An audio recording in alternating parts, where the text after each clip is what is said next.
नमस्कार शेतकरी मित्रांनो, जसं की आता पेरणीची वेळ झालेली आहे आणि सर्व शेतकरी शेतीच्या कामाला लागलेले आहे. तर त्याकरता मी तुमच्याकरता एक व्हिडिओ घेऊन आलेली आहे. जसं की दरवर्षीप्रमाणे आज माझं नाव मृणाली चोपडे. जसं की 4 वर्षापासून मी शेतकऱ्यांना त्यांची मदत करत आहे शेतीचे प्रोडक्ट देण्यामध्ये.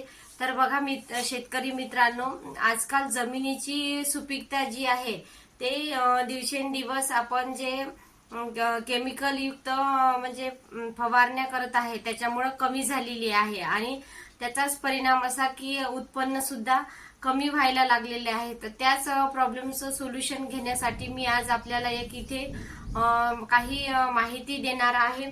जसं की ऑर्गॅनिक कार्बन जे आहे आपल्या जमिनीमधला, तर तो कमी होत आहे आणि सेंद्रिय जे खत असते ते पण आजकाल शेतकऱ्यांना मिळत नाही आहे. तर त्याचाच परिणाम आपल्या शेतीवर होत आहे.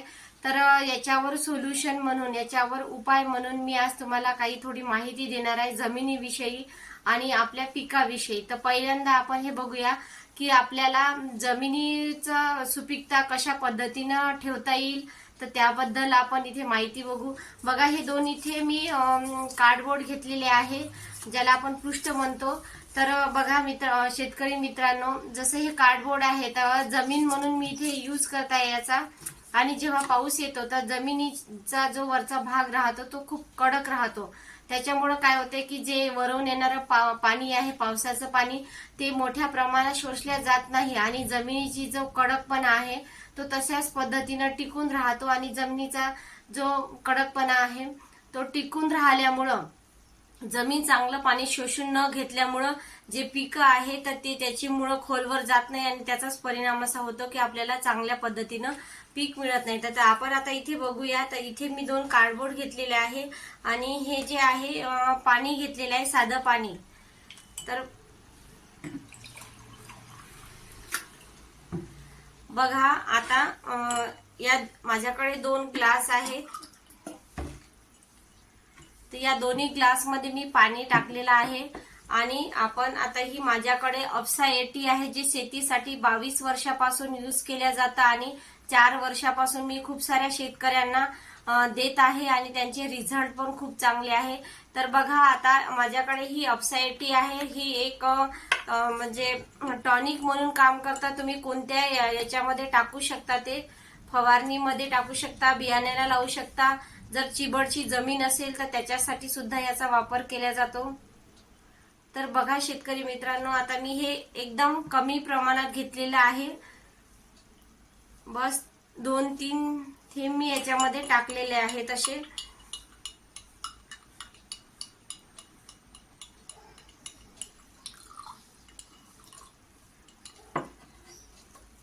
तर आपण बघूया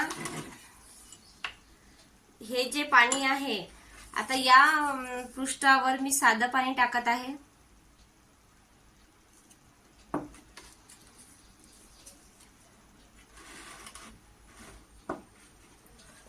आणि एका याच्यावर मी अप्सा 80चं पाणी टाकत आहे.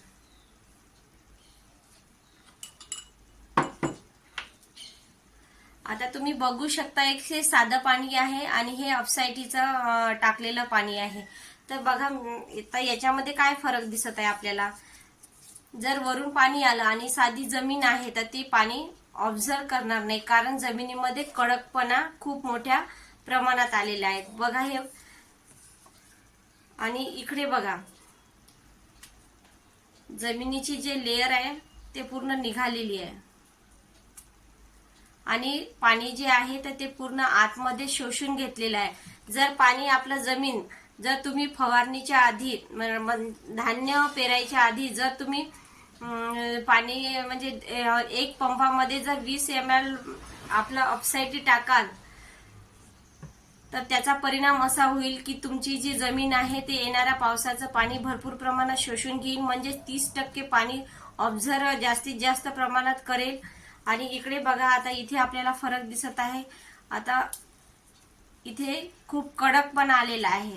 तर जमिनीच्या जे सॉफ्टनेसपणा राहते, जमीन अशी नरम व्हायची असेल तर आपण हे यूज करू शकतो जमिनीवर. तर याचा परिणाम काय होईल, जे आपल्याला लागणारा खर्च आहे म्हणजे नांगरणीचा जो खर्च राहतो ट्रॅक्टरचा वगैरे तो खूप कमी प्रमाणात लागेल आणि जे पाणी आहे ते मोठ्या प्रमाणात शोषून घेऊन उत्पन्नात आपल्या वाढ होऊ शकते आणि जे जमीन राहते तर तिची सुपीकता सुद्धा मोठ्या प्रमाणात टिकून ठेवण्याचं हे काम करते। तर अशा पद्धतीने आपण जमिनीवर याचा वापर करू शकतो। आणि दुसरं पाहू आता आपण इथे, आता बघा इथे माझ्याकडे धोप्याची पानं आहेत, ज्याला आपण चमकुरा सुद्धा म्हणतो। या पानावर पाणी थांबत नाही, तर आपलं जेव्हा पीक येईल तर पिकासाठी याचा कसा वापर होतो ते आपण बघूया। तर इथे या ग्लासमध्ये साधं पाणी आहे आणि या ग्लासमध्ये अपसाईटी टाकलेलं पाणी आहे। तर या दोन मध्ये आता आपण हे पानं असे टाकणार आहोत।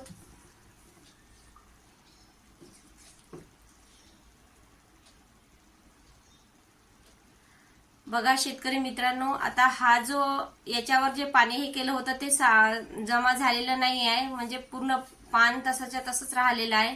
आणि इकडे बघा हे जे पान आहे तर पूर्ण मोठ्या प्रमाणात पाणी शोषून घेतलेलं आहे। तर जेव्हा तुम्ही पिकावर अपसाईटीचा फवारणी कराल तर तेव्हा त्याचा परिणाम असा होईल की जे आपले पीक, जसं आपल्या शरीराला म्हणजे आपल्या रोमछिद्र राहतात तसंच झाडांचं पण राहते। जर आपण याच्यामध्ये अपसाईटी तुम्ही जे फवारणीसाठी वापरता, जे औषधी वापरतात त्या औषधीमध्ये आपल्याला एका पंपामध्ये 10 ml किंवा 15 ml टाकायचं आहे। ते टाकून आपण जर फवारलं तर तुमचं जे आपण स्टिकर म्हणतो, तर स्टिकरमुळे काय होते, स्टिकर जर तुम्ही यूज कराल तर स्टिकरमुळे जे पानं असते ती पिवळी पडतात आणि त्याच्यामुळे जे पीक आहे ते कमी होऊन जातं आणि हे जे रोमछिद्र असतात ते पूर्ण बुजल्या जाते।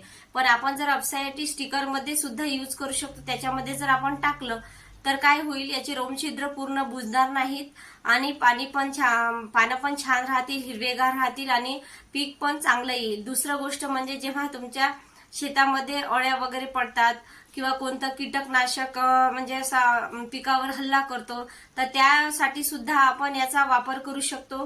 कारण जे अपसाईटी आहे तर हे एक टॉनिक सारखं काम करते, म्हणजे ज्याच्यामध्ये तुम्ही हे टाकाल त्याची 30% 40% क्षमता वाढवते। जर हे 30-40% क्षमता वाढवते तर नक्कीच तुमच्या पिकामध्ये सुद्धा वाढ होणार आहे। तर या पद्धतीने सुद्धा, आणि जेव्हा आपण हे फवारतो, जेव्हा पाऊस येतो आणि पूर्ण म्हणजे फवारणी राहते तिथे पूर्ण चालली जाते, पण आपण जर अपसाईटी टाकून फवारलं तर ते पानावर तसेच तसं राहते, त्याच्यामुळे तुमचं म्हणजे जे वापरलेली फवारणी आहे ते सुद्धा म्हणजे वाया जाणार नाही।